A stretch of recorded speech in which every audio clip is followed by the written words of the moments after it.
Oui, j'ai publié en 17, donc pendant la Première Guerre mondiale, une hypothèse sur l'existence d'un troisième isotope de l'uranium, Oui. qu'on ne connaissait pas, mais il y avait certaines raisons de l'admettre, et depuis il a été trouvé, et c'est le fameux U-235. C'est ça. Et l'uranium 235 maintenant est un produit extrêmement connu. Oui, malheureusement. Oui, Ça, je n'y pensais pas, je ne suis pas responsable. Oui, ça... Eh bien, c'est très simple. J'étais pilote de ballon, j'avais déjà fait une série de belles ascensions.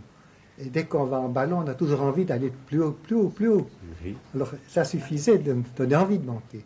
Maintenant, il fallait deux prétextes. Et raison aussi, raison majeure. L'une, c'était, j'étais physicien et ça m'intéressait d'aller au-devant des rayons cosmiques pour vérifier certaines hypothèses relatives à ces rayons qui étaient très mystérieux à ce moment. Oui. Et puis l'autre raison... Oui, je vous en prie. Oui, l'autre raison, c'était que je voulais montrer qu'on peut voyager dans une cabine étanche, fermée. Ah, voilà. Que signifie-t-elle? Fonds national de la recherche scientifique. Oui. Le fonds belge, spécialement créé pour les recherches scientifiques, qui a subventionné mes travaux. Donc la Belgique s'est intéressée directement... Ah, j'étais professeur à Bruxelles. Ah, vous étiez professeur à Bruxelles. Et la Belgique s'est intéressée activement là-dedans. Vous voyez d'ailleurs ici justement une photographie montrant le roi Albert. Là, c'est dans la cabine du ballon stratosphérique, nous avions la visite de leur Majesté. Oui. Le roi Albert et la reine Elisabeth sont entrés par le trou d'homme dans la cabine. Je voudrais encore dire pour le ballon stratosphérique, vous me demandiez les buts que j'avais. Oui, oui. L'un des buts, et peut-être le principal, c'était de construire une cabine étanche, pressurée. Oui, ceci évidemment est très important, puisqu'à cette époque, on ne songeait pas du tout. On ne songeait pas, et quand j'ai demandé les crédits, il fallait justifier. Oui. J'ai expliqué que, à mon avis, les avions de ligne devaient aller plus vite qu'ils n'allaient alors on allait à peine plus vite qu'un express. Et pour aller plus vite, il fallait qu'ils montent plus haut. Et il fallait qu'ils montent plus haut pour moins de résistance.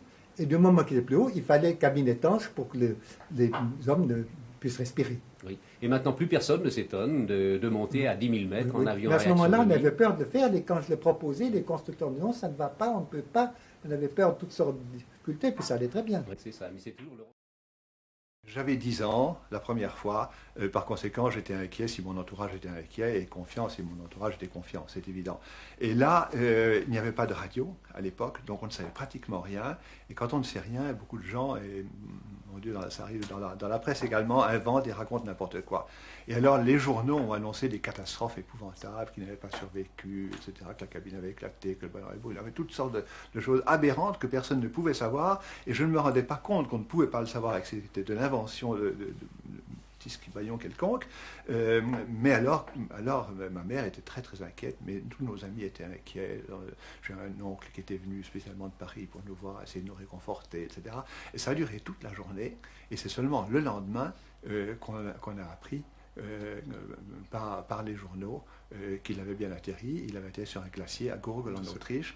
Puis tout s'était très bien passé finalement. Parce qu'il faut dire qu'il avait pu monter, mais qu'il avait toutes les peines à redescendre. Voilà, parce que le départ avait été très très mouvementé, le vent s'était levé pendant la nuit, ce ballon était immense, de beaucoup le plus grand ballon du monde à l'époque, et incidemment à peu près la dimension du ballon de mon fils maintenant, et le départ était très difficile, et les gens, alors mon père était dans la cabine, porte fermée, plus de contact direct, vocal, disons, avec les troupes qui manipulaient le ballon à l'extérieur, et il n'a pas pu savoir que la situation était si critique qu'il a fallu rajouter un certain nombre de cordes pour tenir le ballon.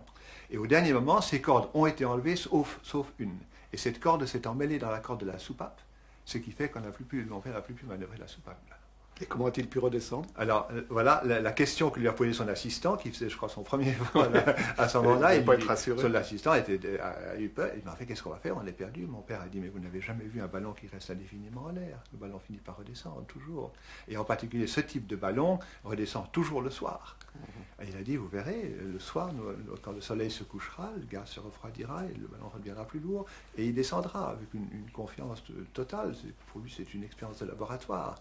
Alors évidemment, c'était un petit peu angoissant quand même, parce qu'ils ont dû économiser l'oxygène et l'alcali pour l'acide carbonique, c'est évident. Donc mon père a dit à son assistant, maintenant, vous ne parlez plus sauf si c'est absolument nécessaire, vous restez tranquille, vous respirez tout doucement parce qu'on va employer nos dernières gouttes d'oxygène pour le vol. Et alors l'amorce de la descente s'est faite mais un peu plus tard que prévu parce que le ballon avait une très grande inertie étant aussi grand que ça. Et finalement il est redescendu et il a atterri aux environs de 9h du soir. Quand mon père est monté dans la stratosphère la seconde fois, en 1932, il était habillé en sport. Vous vous rappelez que l'année précédente, il avait atterri sur un glacier. Bien sûr. Il a dit, bon, ben, je prends un costume sportif pour atterrir n'importe où.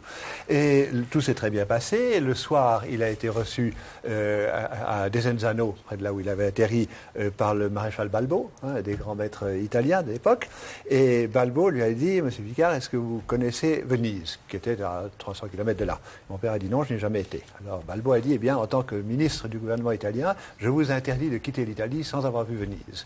Et pour être sûr que vous voyez Venise, je vous y conduirai moi-même et nous organisons pour ce soir une grande réception au Lido de Venise. Mon père a dit, Monsieur le maréchal, c'est très gentil, mais vous voyez comment je suis habillé, je ne peux pas me présenter au Lido à une grande réception. Et Balbo a dit, bon, ben, écoutez, on va vous trouver un smoking, c'est pas difficile.